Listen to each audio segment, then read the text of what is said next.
Good morning, students. In our previous video, we will study about the fibers, right? Different types of artificial synthetic fibers, and what is the why we use so much amount of synthetic fiber. ये reason भी आपने पढ़ा था. You know, we have a very big population, so for this huge population, we can't give clothing to each and every person if we are using only the natural fiber. This is the reason. Synthetic fibers are must. Another important point, synthetic fiber protect our forest also. क्योंकि अगर हमें इतने amount में natural fibre चाहिए तो हमें क्या करना होगा, फॉरेस्ट को क्लियर करके फील्ड्स बनाने होंगे ताकि हम अपनी क्रॉप को ग्रो कर सकें, cotton, jute etcetera.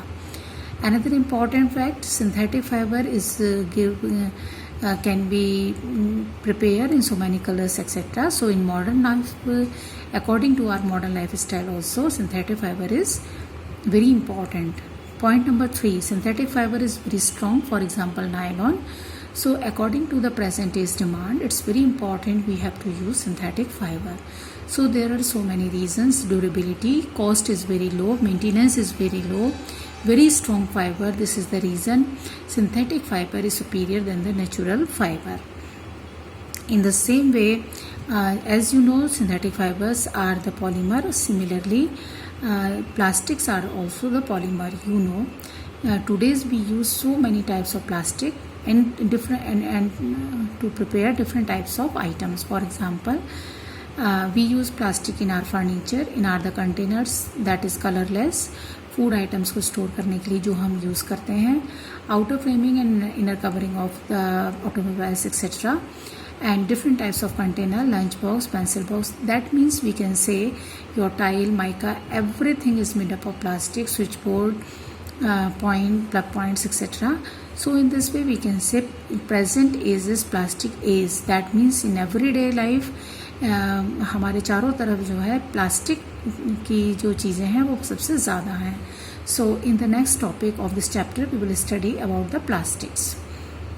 So many plastics we study in our we use in our daily life, and these plastics are basically two types. One, जिसमें मोनोमर एक के बाद एक जुड़े होते हैं, जैसे कि आप आपस में हाथ मिला के चेन बनाते हैं. This is known as linear polymer. और जब इस लीनियर पॉलीमर के साथ साथ दो चेन्स आपस में जुड़ जाती हैं क्रॉस लिंकिंग की वजह से, this is known as cross link polymer, और ये शीट जैसा बनाते हैं. तो जो फाइबर में आपका बॉन्डिंग होती है वो इस तरह की होती है, यानी कि लीनियर पॉलीमराइजेशन होता है. But in case of plastic it is cross linked polymerisation.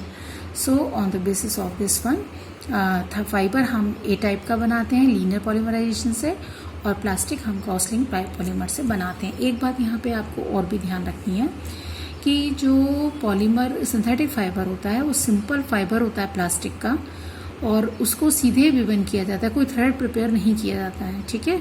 जबकि जो नेचुरल फाइबर होते हैं वो बहुत छोटे छोटे फाइबर्स होते हैं और उनको आपस में स्पिन करके पहले थ्रेड तैयार किया जाता है और थ्रेड को विविंग करके हम क्लोथ तैयार करते हैं. So it's very important. So in this chapter we will study different types of plastic. Plastic articles available in all shapes, size, etc. And they are very durable, moldable. So we recycled, reused, colored, melted, rolled, etc. That's why they are very useful. Variety of the product we prepare, that is chair, that is furniture, bucket, tumbler, outer toys, etc. First very important plastic जो कि हम polythene bag के form में use करते हैं इस polyethene. Chemical is ethylene और ethene. We get it from our refineries. जब क्रूड ऑयल से आप पेट्रोल डीजल का एक्सट्रैक्ट कर लेते हैं, और जो गैसेस होती हैं उनमें ही एक गैस होती है ethylene gas. By polymerisation this ethylene gas we get polythene. This plastic is mainly utilise for prepare polythene bags and wrapping papers. So if you try to bend this one, it will easily bend. So we have basically two types of plastic. Some can be bent and some cannot be bent. जैसे आपके घर में utensils होंगे melamine के, वो भी plastic है, लेकिन अगर आप उसको बेंड करेंगे तो वो बेंड नहीं होगा. और इसी तरह पॉलीथीन बैग है, even you can keep it by folding. So इस तरह के डिफरेंट टाइप्स के प्लास्टिक हैं. कुछ को बेंड किया जा सकता है, मेल्ट किया जा सकता है, मेल्ट करके रिसाइकिल किया जा सकता है, और नए आर्टिकल्स बनाए जा सकते हैं. जबकि कुछ प्लास्टिक ऐसे हैं जो एक बार आपने उनको मोल्ड कर दिया, एक बार आपने आर्टिकल बना दिया तो दोबारा मेल्ट करके उनको दूसरा आर्टिकल नहीं बनाया जा सकता. On the basis of this, we classify our plastics in two types. One is thermoplastic and another is thermosetting plastic.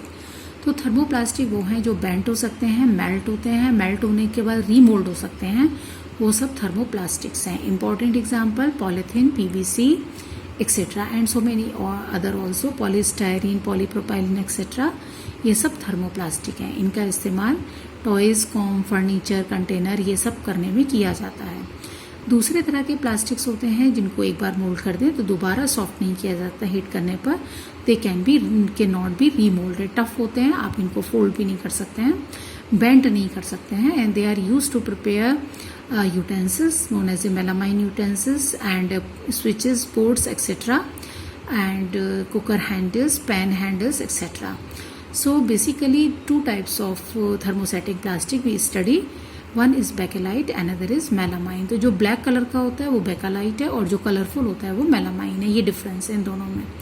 बेकालाइट and melamine both are poor conductor of electricity. तो मेनली इनको electrical switch boards वगैरह बनाने में और दूसरा utensils बनाने में इनका यूज़ होता है. Electric switches, handle of various utensils. Melamine is a versatile material and ये फायर प्रूफ भी होते हैं. ये भी रीज़न है कि इनको इलेक्ट्रिकल अप्लायंसेस अपरेटस में यूज़ किया जाता है, स्विचेस वगैरह में, और दूसरे यूटेंसिल्स में यूज़ किया जाता है. बट दोनों ही poor conductor of heat and electricity हैं.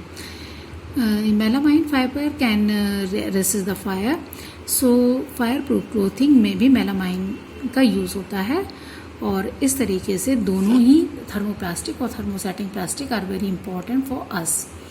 These are some articles made up of thermosetting plastic. This is utensil, cooker handle, plate, tile, and this is switchboard and switches. And this is article made up of thermoplastic. This is container and it is insulation over the electrical wire. So these are important materials.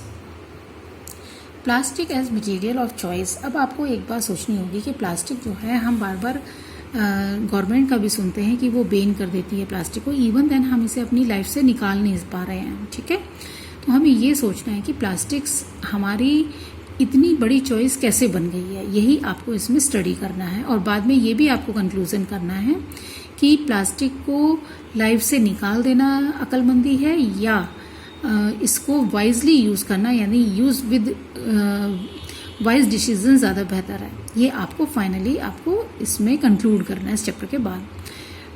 तो अगर हम देखें तो हम maximum food items को plastic container में ही use करते हैं. वाटर, मार्केट में वाटर बॉटल्स आती हैं, मिल्क बॉटल्स आते हैं या मिल्क पाउचेस में आते हैं. पिकल्स अगेन प्लास्टिक बॉटल्स में आते हैं. ड्राई फ्रूट एक्सेट्रा ये सब प्लास्टिक के कंटेनर या फिर प्लास्टिक पाउचेस में आते हैं. That means they wrapped by the plastic. क्यों? क्योंकि प्लास्टिक वेट में बहुत कम होती है, प्राइस कम होता है, स्ट्रेंथ बहुत हाई होती है, इजी टू हैंडल है और इसमें वैक्यूम भी क्रिएट किया जा सकता है. किसी भी आयरन जूट क्लोथ के बैग में आप वैक्यूम क्रिएट नहीं कर सकते, पेपर बैग में आप वैक्यूम क्रिएट नहीं कर सकते. You can create vacuum also. This is the reason it is very useful. Plastics are also used in car, aircraft, spacecraft etcetera. Weight में कम होता है और इसलिए इंटीरियर डेकोरेशन मोस्टली जो है वो किसका होता है? प्लास्टिक का होता है.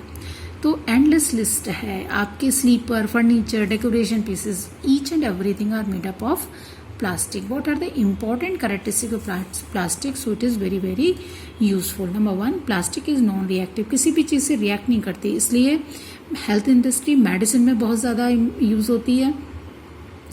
आपके फूड मटेरियल को पैकिंग में बहुत ज़्यादा यूज़ होती है. एंड अगर आप अपनी लैब में देखेंगे तो all the chemicals are packed in the plastic bottles. So these three are major example. We can say plastic is non-reactive. Number 1, it is used in the health industry, that is to wrapping the medicines and to prepare the syringes etc. Number 2, to pack the food material. Number 3, to pack the chemicals. So these three very important applications because plastic is non-reactive. Thank you.